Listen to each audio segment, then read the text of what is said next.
Rends-nous notre pognon. Putain, mais t'es folle ou quoi? Quel pognon? On t'a filé de la thune pour différentes factures que t'as oublié de payer, alors on veut que tu nous rembourses. Comme vous voulez.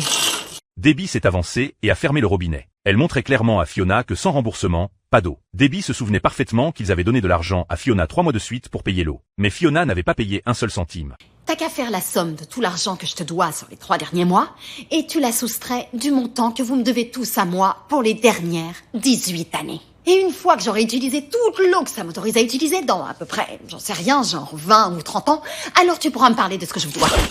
Ensuite Debbie est descendue couper la vanne principale. Lip lui a conseillé de ne pas trop envenimer les choses. Après tout, Fiona s'était occupée de toute la famille pendant plus de 10 ans. À ce moment-là, Fiona est descendue furieuse. Elle a ordonné à Debbie de rouvrir l'eau immédiatement. Mais Debbie a refusé catégoriquement. Elle a exigé que Fiona rende l'argent d'abord. Alors que la dispute battait son plein, l'ex-petite amie de Fiona, Ford, est apparue et les a interrompus. Il voulait récupérer ses outils de menuiserie. Mais Fiona a fait l'innocente, prétendant ne rien savoir. Tu crois que je suis venue en douce sur ton chantier et que je suis montée dans ta camionnette pour les piquer? Peut-être bien. Non!